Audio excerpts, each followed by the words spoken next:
My name is Dipan Patel, and I work over on our solutions consulting team. This really is a continuation of a webinar that Cassie was gracious enough to join us on earlier this year, like Laura said. And during that webinar, one topic that came up again and again, and even in the questions, but we didn't get a chance to really explore in much depth, was this notion of a DIY research program. You know, how do you empower those who are around you to conduct their own research? And what does that kind of program look like? And how can you set one up yourself? So to that end, we've asked Cassie to join us again. And Cassie, thank you very much for your time. Cassandra Mally is Director of Research at GoDaddy. And for the folks who may not have been on the last webinar, can I ask you to just briefly introduce yourself, and then we can just get right into it? Absolutely. So like you said, I'm the Director of Research at GoDaddy. I lead a team of 6 amazing customer experience or user experience researchers that were within a larger extended research team of about 15 that also, we call it our Research Center of Excellence, that also includes some market researchers as well as a formal NPS team. Been at GoDaddy for a little bit over 12 years and moved from just kind of moved always within the research role from GoDaddy in 2008 to now. So there's been a lot of progression in that role, with one of them being a DIY research program. Perfect. Thanks for that. So when we think about a DIY research program, how do you define that just broadly? What qualifies as a DIY research program when you hear that term? How do you think about it? Well, for us, it just means that we're empowering other people outside of the formal research team to perform some of their own research, right? We want to allow them, and I really not just allow, I love the word empower when we're talking about this, because what we found at GoDaddy is that people were already doing their own research. So we weren't allowing them. They were already doing it. We knew it was going to happen, and it was empowering them to do the best research that they're going to do on their own. I like that, especially the use of empower. It makes a ton of sense to me. And what were the, I guess, internal discussions like when you first proposed this program or formulated the concept? What did that sound like? If you could give us a little taste of what those internal discussions initially were like, that'd be great. Yeah, and I think I was thinking about this question a little bit because it's not a straightforward answer, I will admit.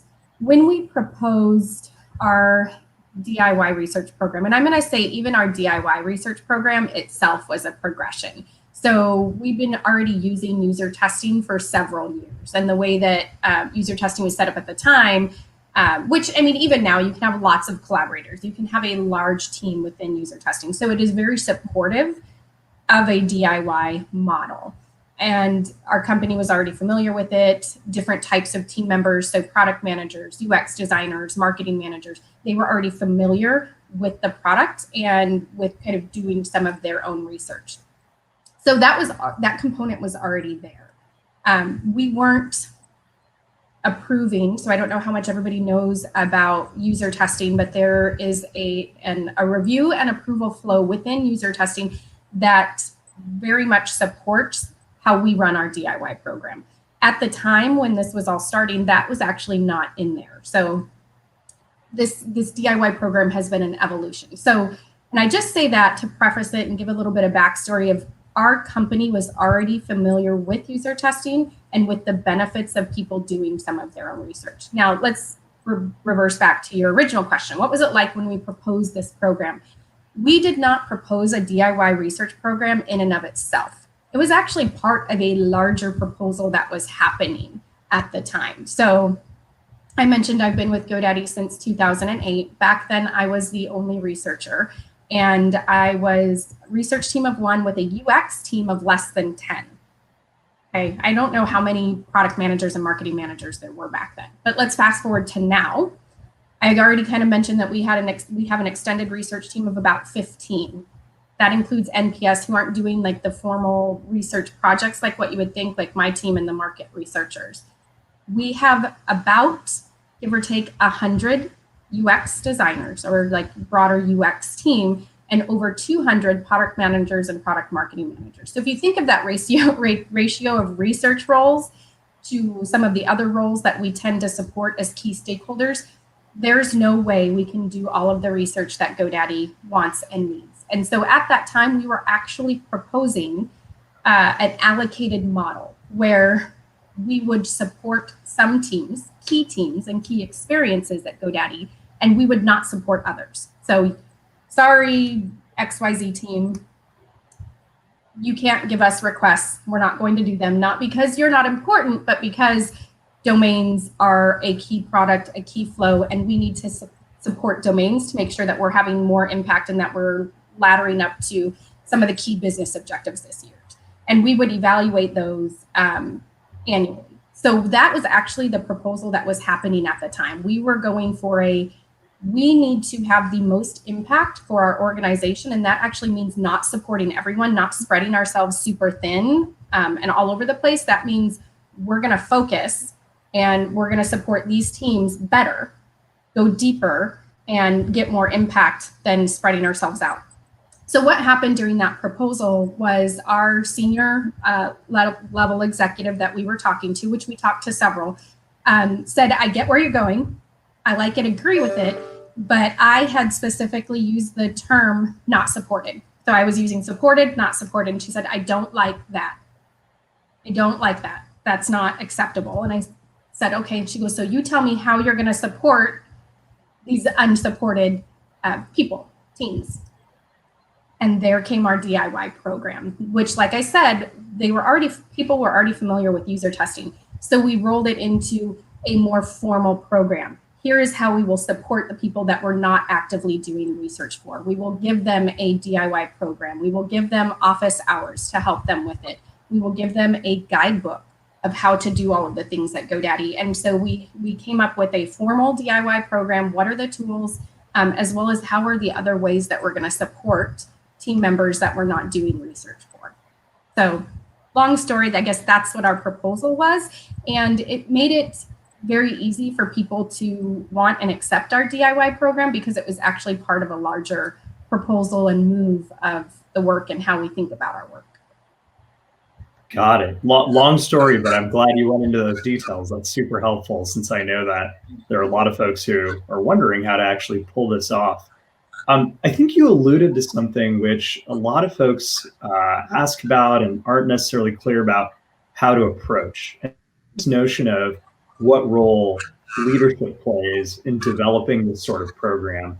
How did you get leadership buy-in, budget approval? I mean, what did that look and feel like when you were working with, it sounded like that senior leader in your organization? Yeah, so when I think of the role that senior leadership played in our journey, it is pivotal. Those were the people that we were talking to first, right?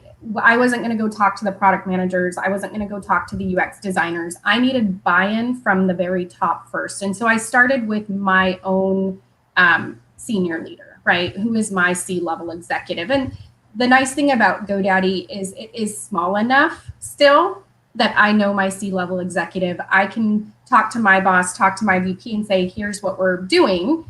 And I'm going to go send a meeting invite to my CMO or, whatever C-level executive I have at the time.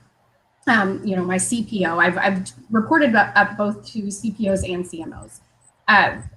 So that's where I start is here's my C-level executive. I'm going to propose it. They're going to be likely more familiar with me and my role and what my team does. So they can provide me feedback. I can just get a pressure test of how open are they to it in a scenario where it's probably going to be a little bit softer, right?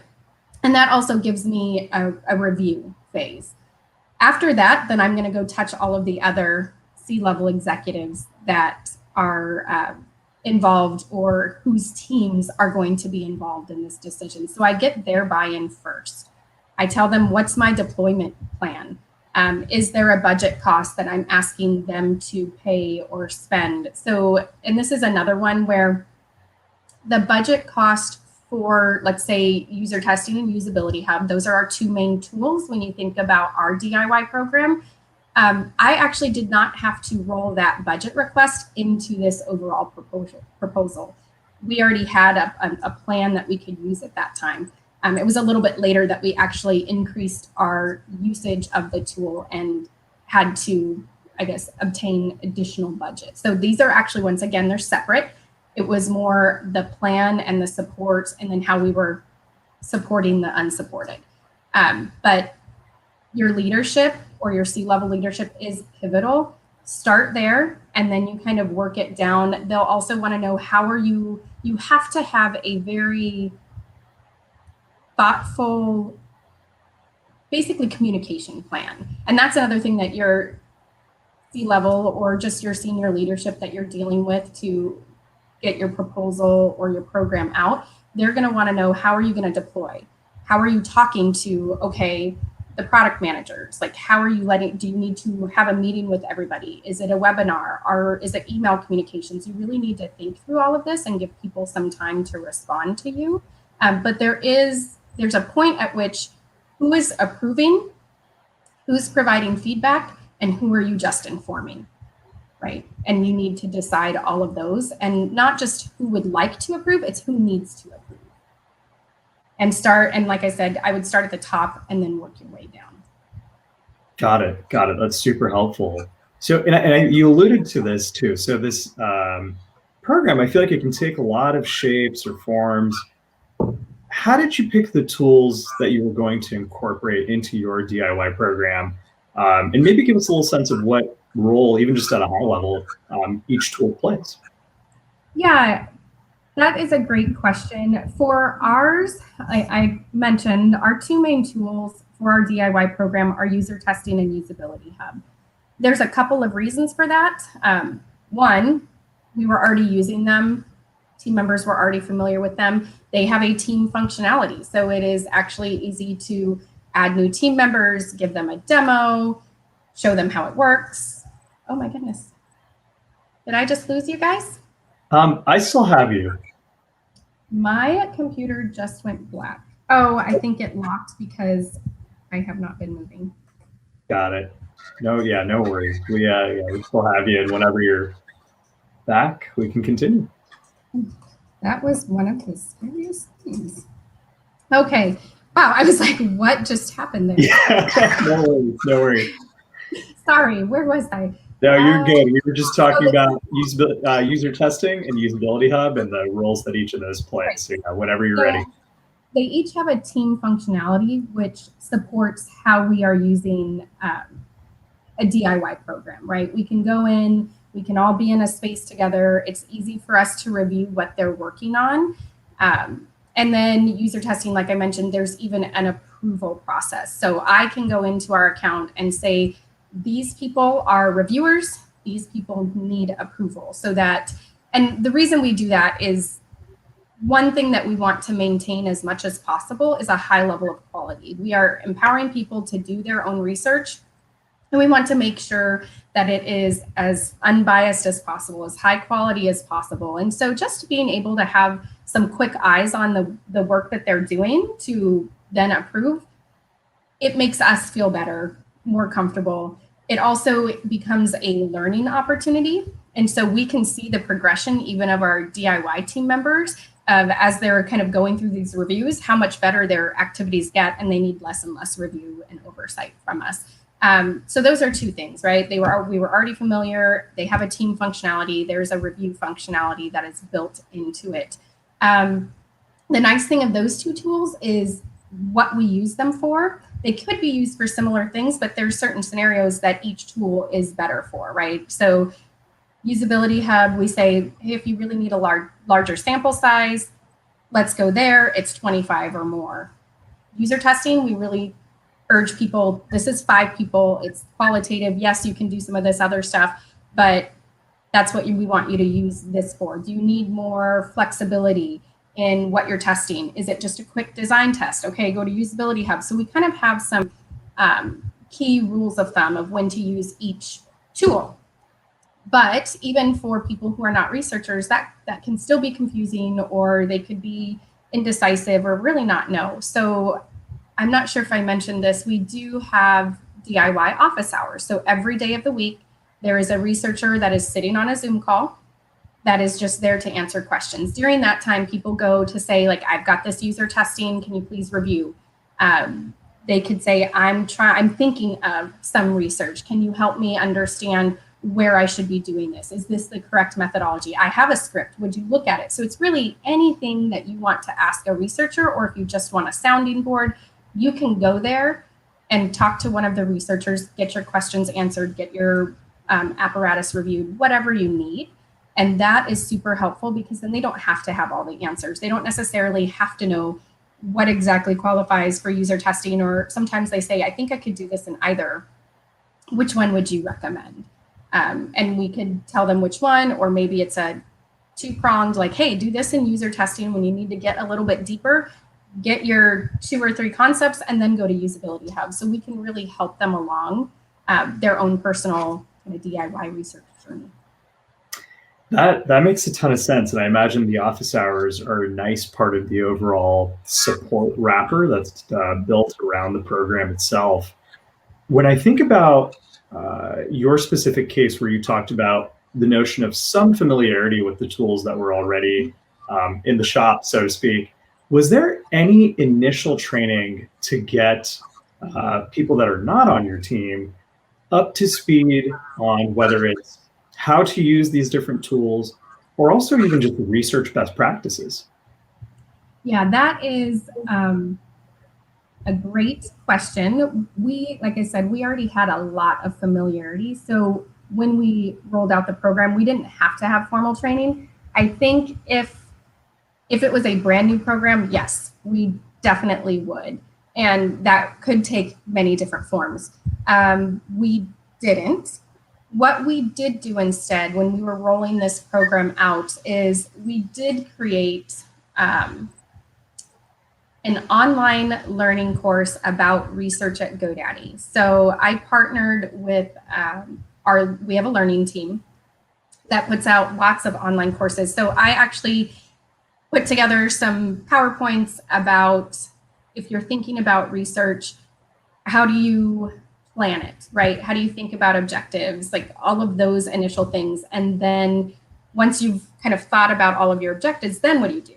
And it goes down a do it for me path as well as a DIY path. So you can hear me talk through, okay, how do you even make a decision between those two things? How do you make a decision if it's a do it for me, like I need the research team, or if I can do it myself? And so I talk through what are some of the things that, or pieces of information that you would use to make that distinction. What types of projects do we normally see in kind of each of those camps? And then after that, it goes through, okay, if you get a do it for me project, here's what that process looks like. And it, like at a high level, the videos are meant at each stage to be 15 minutes or less, really 10 minutes, but apparently I get a little verbose at times. So 15 for me. And then if a DIY, there's another pathway or video that goes through, here's, if it's a DIY, here's what it looks like. I go over Usability Hub and user testing, and it goes through that way. So we do have that. So we have an online training program. We have Confluence, which is our internal kind of intranet or spaces where we have whatever information we want. Currently, so GoDaddy's constantly growing. If a new person comes to me on our intranet, it says, if you want to user testing, we talk about it.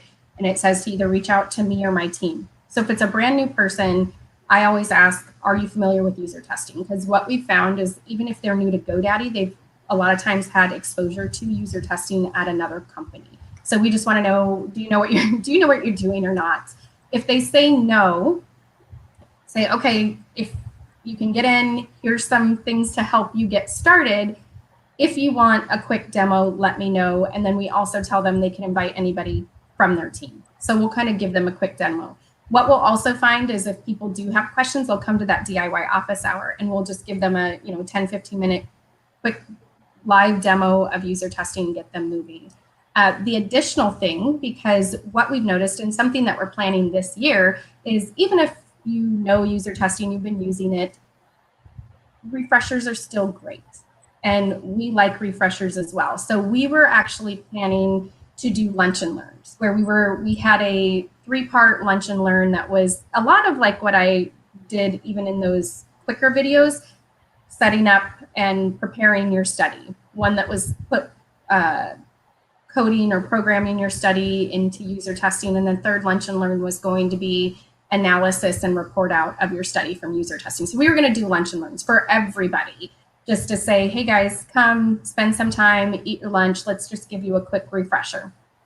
I say we were going to, because if anybody doesn't know, user testing now has their own live session. So if we go into your user testing university, so I had gotten one of those emails and I kind of went through and looked at all of them and said, do we really need to do the work of our own lunch and learns, or can we leverage something that user testing is already putting out? And so instead of maybe all of our own content and a lunch and learn, we can do a watch party, or we can all join and then maybe have our own focused 10, 15 minutes after in our own Zoom to say, does anybody have any questions, and make it a little bit more personal and GoDaddy-esque on the back end. So that's one of the things that we're thinking of doing, because just because we didn't have to do a ton of training at the beginning doesn't mean we want to just let it go. We want to have a refresher and make sure that people are continuing to focus on quality, or know what they're doing, or know what resources are available to them.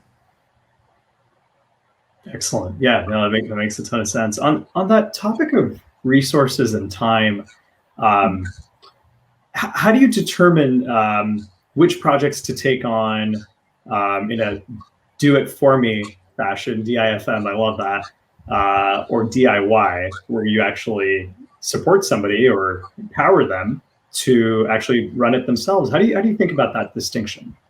Yeah, and it's not black and white, right?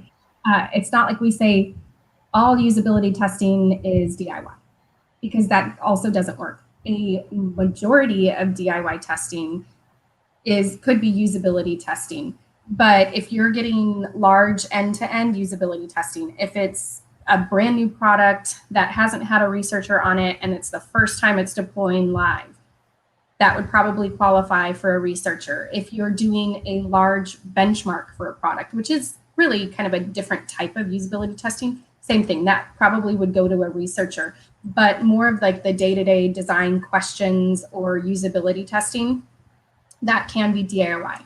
But what we are looking at is what's the impact to the business? And that's not just of doing it. What's the impact to the business if we don't do this research? Is there a large monetary investment attached to this, right? So for instance, if we're saying we're going to give $100 million in marketing to X product. Okay, well, that's a large investment that GoDaddy is making. They're going to get some more of our time because of that, right? To help make sure that that is ready or worthy of those marketing dollars. Is it connected to one of the big rocks of the year? So a lot of companies say, all right, this year, here's the 5 things we're going for. Does it ladder up to one of those?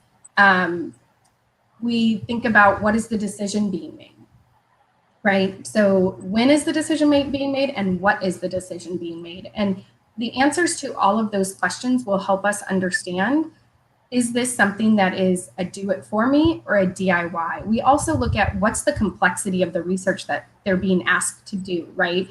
If it's, a pretty basic, straightforward survey or design test, yeah, go ahead and DIY that. Or like once it starts, like it's cross-channel or it's multi-pronged or the complexity of that research increases, we're going to want to slide that likely over to a researcher. One of the nice things for our particular process or scenario is we do have a process. We have a research request process that no matter if it's DIY or do it for me, it is supposed to go into this process every Tuesday afternoon. Myself and my senior director look through that and just say, okay, if it's a DIY, are we comfortable with this? Is it a DIY? Is it the appropriate scope? And that's a pretty quick review, and then we go ahead and approve it. But that's also for awareness, so that we know what other people are DIYing, so we could be a conduit to share, but also to vet and make sure it's appropriate, or that it's not rework, or to say, whoa, that DIY looks like it's getting a little bit more complex, and we want to take that onto the research team. So just to have that oversight. It doesn't happen too often, but it does happen. So for instance, last Thursday, so that's not even a day we're reviewing that, I always get a notification when projects come in. And I was looking at this DIY thinking the decision that's being made is a significant one, and the testing in which they're doing isn't bad, but doesn't quite have enough rigor for what I would want in that space. But they also had a short amount of time. So this came through on Thursday and they were trying to make a decision by Monday, which is a reason that they were like, I'm going to DIY it because there's no way I'm getting something through the research team that quick, right? And I had some time, so I took it on and said, whoa, I don't think this is a DIY. Let me get involved. And in that instance, help them out and got an activity done so that they could have some information on Monday. But it just gives us that oversight. Like I said, what's the decision being made? What's the complexity? What's the timeline? And so not black or white, but there's a couple of different things that you can consider or questions to answer about a research project to kind of help you make the distinction. And same thing, when people are unsure, we tell them, put it through the request process, whether it's DIY or do it for me. Maybe you're not sure and they'll tell us, we want to do it for me, which means the research team, and we'll say, we don't have the time looking at it. We do feel like you can DIY this. And so we will give them that guidance so they can put it in either way, and we can kind of help to distinguish which way it goes. That's super helpful. I think having that decision criteria or even some concept of it, even if it's broadly understood, but for you to be able to be the final approver, so to speak, I think makes a ton of sense. The topic of rework is interesting.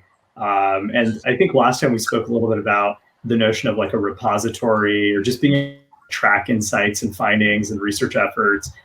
If you could just talk a little bit about how you're avoiding rework, or if you do find that someone's trying to answer a question that you may already have an insight for, how does that work? Yeah, so great question. We do have a repository. That was something that we wanted for a long time. And we really stalled on trying to find the right tool. Where do we store it? How expensive is it going to be? Because right, when you really think about repositories, there's some really great ones, but they're not inexpensive. We also wanted it to be easy. We wanted our internal team members to be able to easily use it, access it. So we initially used Airtable, which was great. And you can use it to where they can just kind of search it and look through it. It turned out for GoDaddy, that was not a good option from a security standpoint. So holding all of these research projects on somebody else's database and having people access it was not a fit. So just for everybody, a lot of companies use Microsoft. We actually have our repository in SharePoint, and it has been working wonderfully. It is internal, so there's no issues with people accessing it. Our security C-level executive is okay with it, because I got reached out by him on the Airtable one and said, yes, we will fix it. That was a fun day. And so it's actually been really great. It has a universal search, so they don't have to know the name of the actual file that we've uploaded. They don't have, because it actually searches the file as well. So we could use the repository, but in our request process, so in our JIRA request process, we ask, is there any related research? Have you looked in the repository? So it is a component. And then if what they're asking for feels familiar, then we go looking. Did they actually look in the repository? Can we give them this information? And there have been times, probably only twice, where we've been able to send them some information and say, we feel like we already have this. Look through this information, and then it's been canceled. But it's just a way to make sure, one, we can get people familiar or used to going out to the repository, but we can make sure that we're not performing rework. Or I've noticed before, we'll have 2 projects coming in and they will feel so related to me. And then a third one will come in and I will be able to look at all 3 requesters as well as the researchers that will end up working on it and connect everyone and say, you 3 people need to tell me how these requests are different. Can we combine them? Can we piggyback? Is there a way that we can get more for less, right? Or just make sure everybody's thinking about how their projects are interconnected, or how these thoughts or initiatives are interconnected, and it ends up in better work for us. So once again, like this request process, this awareness that allows us to kind of oversee and understand what's going on, to either make sure it goes to the right space, or that we're not redoing things that we shouldn't be, or that people are connected and the dots are. That makes sense. That makes a ton of sense. Well, I see that we're a little bit past 9:30, and I just wanted to wrap up as close to as time on possible. I've taken a quick look at our comments here, but not seeing anything pop up over there. So I think we should be good to go here. Cassie, first, I just wanted to thank you again for your time. Chatting with you is always super insightful, and I feel like even just today, like I've learned a ton of new things. So thank you so much for your time, first and foremost. And to everyone that joined us today on the live session, thank you for your time. I hope that was helpful. And if you want to get notified about future LinkedIn Live sessions, follow UserTesting on LinkedIn, and you'll be notified so that you don't miss any of our sessions. But yeah, Cassie, thanks again for your time today. Absolutely. It was fun. Thanks for having me. All right, take care.